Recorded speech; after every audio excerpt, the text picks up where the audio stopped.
여성들은 출산을 겪으면서 몸 관리를 잘하면 굉장히 든든해집니다. 아가씨 때부터 훨씬 더 든든한 사람들을 너무 많이 봤습니다. 그런데 문제는 출산 후에 몸조리를 잘 하지 못함으로써, 몸조리법을 잘 모르기 때문에 잘 못함으로써 평생 산후병으로 고생하는 사람들이 너무나 많습니다. 그래서 오늘은 출산 후 몸관리법을 한번 정리를 해 보겠습니다.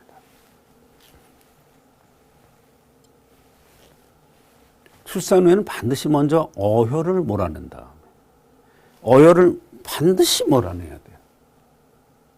다음에 허한 것을 보여야 돼요. 산후에는 몸이 허약해졌으니까 보호한다는 것은 누구나 다 알고 있지만 어혈을 제거한다는 것을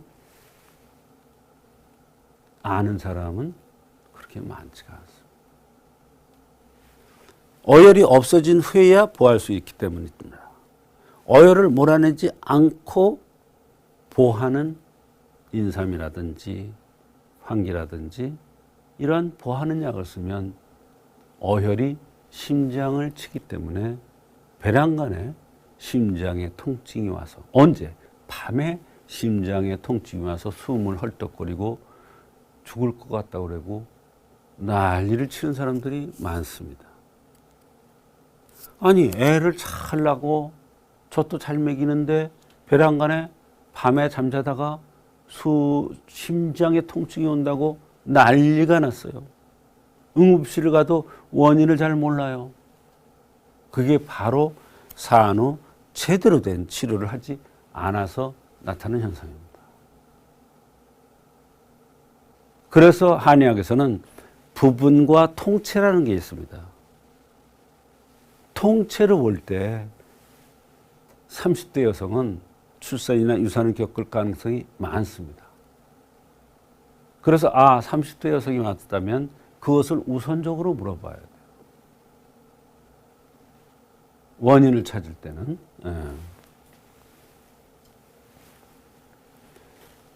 산후 한약 복용에 대해서 산후에는 반드시 어혈을 제거하는 약을 먼저 2-3제를 써야 됩니다. 이거는 출산을 어렵게 했느냐, 나이가 젊어서 출산을 했느냐, 노산으로 출산을 했느냐에 따라서 달라요. 또 생긴 모습에 따라서 어혈이 많이 생기는 사람이 있어요. 그래서 2제 또는 3제라고 그랬어요. 또 이후에는 보호하는 약을 2제 또는 3제를 정도를 쓰는 거예요. 그러면 총 합하면 어때요? 한 5-6제를 쓰는 겁니다. 바로 보호하는 약부터 쓰면은 심장에 물이 가서 숨이 차거나 심장의 통증이 밤에 나타날 수가 있는 겁니다. 산후 한약은 언제부터 언제까지 먹어야 할까요? 출산 후 바로 한약을 먹으면 되는 겁니다. 바로.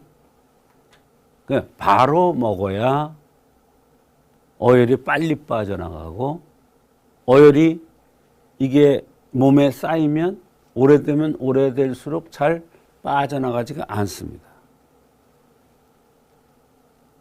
어혈이 빠진 걸 어떻게 하느냐?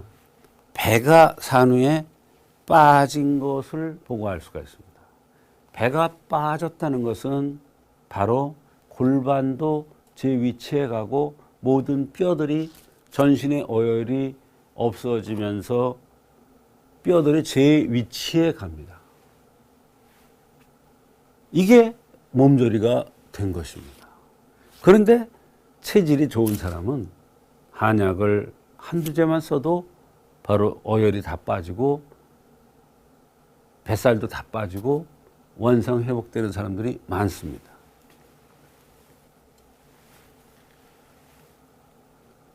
후배, 몸을 푼 후에 배가 아파서 너무너무 고생하는 사람들이 있습니다. 아침통이라고 그러죠. 이것은 배가 빠지지 않아서 나타난 현상입니다. 배의 수축이 덜 되었다는 것이죠. 배가 정상으로 될 때까지 약을 써야 됩니다. 배가 아기 임신하기 전 같이 될 때까지 약을 써야 된다는 거예요. 후배가 빠지지 않았다는 것은 배 율동작용이 정상화되지 못해서 산후 몸조리가 안 된 겁니다. 산후 몸조리라면 따뜻한 방에 땀을 흘리면서 누워있으면 몸조리 되는 게 아니라 어혈을 빼주고 허약해진 것을 보여줘야 됩니다.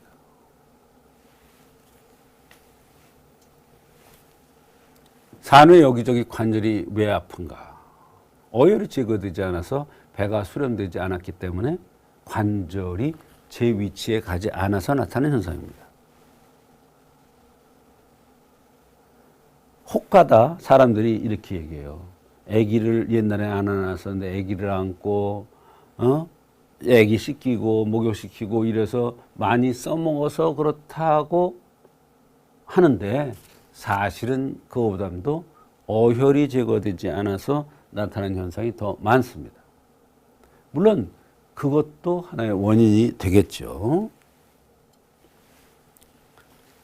출산 후 몸 관리는 30일까지는 스트레스 노출되는 게 아주 좋지 않아요. 힘든 일, 힘든 운동, 찬바람을 조심을 해야 되는 것이죠. 아이, 나 젊으니까 괜찮아 이러면서 이것을 범하면 큰 병이 됩니다. 산후 100일까지는 부부관계를 조심해야 되는데 골반, 고관절, 치골이 출산 때 늘어나고 벌어진 것이 회복되는 데 걸리는 시간이 3개월 정도가 필요한 겁니다. 이를 어기면 골반이 저위치를 하지 못하기 때문에 산후호로나 산후풍이 생기는 것입니다. 산후호로는 출산 후 몸조리가 잘못돼서 오는 것입니다. 산후호로증이 오면 만성 피로, 어지럼증, 열이 혹 났다 식었다 하고 관골에 기미가 끼는 이런 현상이 나타납니다. 이는 열이 올랐다 내렸다 함으로써 기미가 끼는 겁니다. 몸 안에 기와 혈이 손상되어서 나타난 현상이죠. 흔히 아는 산후풍과 산후호로는 어떻게 다른가?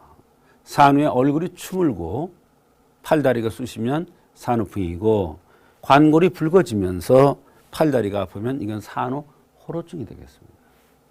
각각 산후풍과 산후호로는 나누어서 치료를 해줘야 됩니다. 산후에 더 조심해야 되는 체질이 있는가? 얼굴이 갸름한 혈과형 여성들은 어혈 같은 것에 의해서 손상돼서 여러 가지 증상들이 나타나는 경우가 많이 있습니다. 모유를 먹이는 것이 좋은가?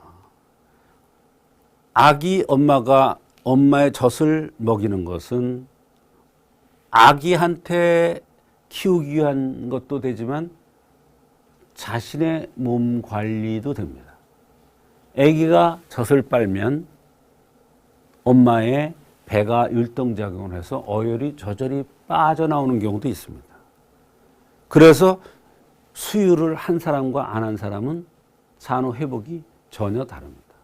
수유를 해준 사람이 더 빨리 회복이 되고 이런 것을 볼 수가 있습니다. 이게 아주 자연스러운 현상이죠. 산후에 한약을 쓰는 것은 혹시나 아이에게 나쁘지 않나요? 전혀 그렇지 않습니다. 산후에 약을 써서 산모가 어혈이 제거되고 몸조리가 잘 돼서 몸이 좋아지면 젖이 좋아지기 때문에 아기한테도 더욱 좋겠죠. 좋은 젖이, 양질의 젖이 가니까. 그래서 출산 후의 몸 관리는 이와 같이 여러 각도에서 해야 됩니다. 한의사의 정확한 진단에 의해서 출산 후의 몸 관리를 한다면 산후병이나 산후풍으로 고생하는 여성이 없이 건강하게 잘 지낼 수가 있는 것입니다.